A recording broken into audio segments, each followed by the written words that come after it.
I'm saying that the African-American unemployment is not the lowest it's ever been, unless you count slavery.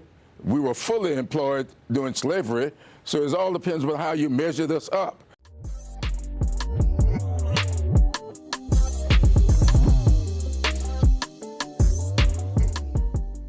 Every time that I think they can't sink any lower, that they've scraped rock bottom, they shock me, and they keep on digging. Imagine being so desperate that you go on national television and compare slavery, forced labor, where you don't get any money. You compare that to record black participation in the workforce, all because you don't want to give credit where it's due. Oh, it's too rich. It's too rich. Slavery? Really? You're going to compare this to slavery? Oh my gosh. So forced labor was actually when blacks were at their peak in this country, when we were under slavery. That's when we had 100% workforce participation. So basically you're conflating work with slavery. So we're all slaves. Don't ever compare slavery to people who are voluntarily getting jobs, negotiating their salaries, getting promotions, improving their quality of life, and maintaining their freedom. How are they not exhausted from all these mental gymnastics at this point? I mean, damn. They're doing everything they can to try to downplay the success of the country. You can't even be happy when the people who you claim to care about are succeeding. These Democrats, man, especially the black ones, are showing us exactly who they are and what they care about. I mean, look who they're supporting for the 2020 election. They're supporting arguably the two candidates that have the worst record with black people, Bloomberg and Biden. We know what's going on with Bloomberg. Money talks. But Biden, come on. Biden, who was Obama's wingman, riding his coattails. Imagine trying to cover for the failures of Obama. Under President Obama, the black community had record rates of welfare. The participation in the workforce was low under Obama. Democrats measure success by failure. That's why they stood at the State of the Union address when Obama said, we have a record number of black people on food stamps, essentially, in so many words is what he said. They're excited about that because dependency equals power for them. It's just disgusting, man. Why do we even need a congressional black caucus? It's not like they're doing anything for the people. They can't even stand when the president acknowledges that black people are participating in the workforce and that it's a good thing. And in the very same breath, they turn around and call him a raging racist. It is what it is. They've been dragging the president for 3 years, but the results are in. Lowest black unemployment, highest workforce participation rate, black business ownership up 400%, black poverty at an all-time low. Black people are successful under this president, but not just black people, all Americans. But that's not it.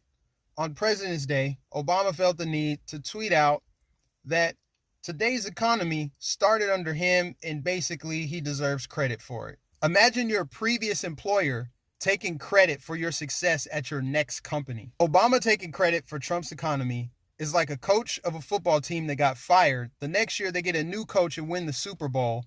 And the coach that got fired is like, well, I drafted all the players. So technically, you won the Super Bowl with my team. When Obama was in office, he blamed his economic failures on Bush. But he wants to turn around and take credit for Trump's economy.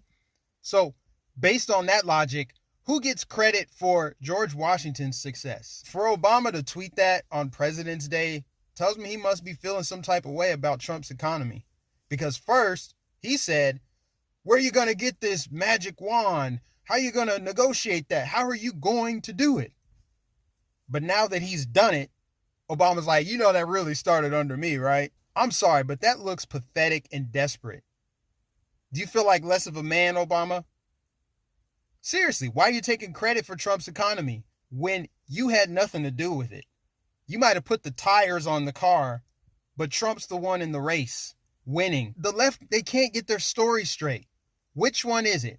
When Trump was running for president, they said, there's going to be a huge economic downturn. The economy is going to come to a screeching halt. the stock market will plummet. Then when you fast forward after Trump's election, stock market surges, jobs start coming back. He signs all these trade deals, USMCA, deal with China, deal with Japan and the rest. And the economy starts moving. And they're like, well, actually, it's not just the president that determines the economy. You guys know that, right? Then they say, oh yeah, it started under Obama. This is Obama's economy. Let's not forget where this economic miracle happened. They wanted the economic downturn so they could say, oh, it's all on Trump. When in the breath before that, they said, oh, the president does not contribute solely to the success or failures of the economy. See, which one is it? You guys need to make up your minds. Get on the same page. That's the level of mental gymnastics that Obama and all these leftists are doing. But my favorite part is late last year when they said, this economy might start faltering. This level of success cannot be sustained. It's a matter of time before we hit a recession. It's almost as if they were happy and hoping that it would happen. This economy is going pretty well. We have to, what? Why is that funny? Hey, it is going well for now. For now, right. That's my, thank you. That's my question. Is like, I feel like the bottom has to fall out at some point. And by the way, I'm hoping for it because I think one way you get rid of Trump is a crashing economy. Yeah. So please bring on the recession. Yeah. Make no mistake about it. They don't hate Trump. They hate the people who voted for Trump.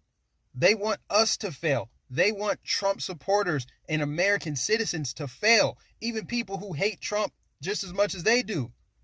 If the economy tanks, that's going to affect everybody. I mean, why can't they just be happy that Americans are doing better?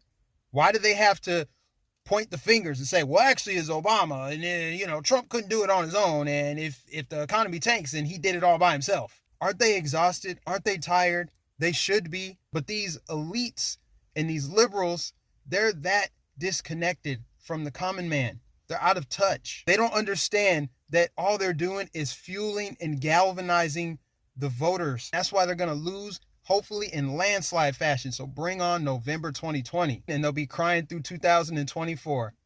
MAGA train, full steam ahead. Folks, we're winning. We're winning. We're winning.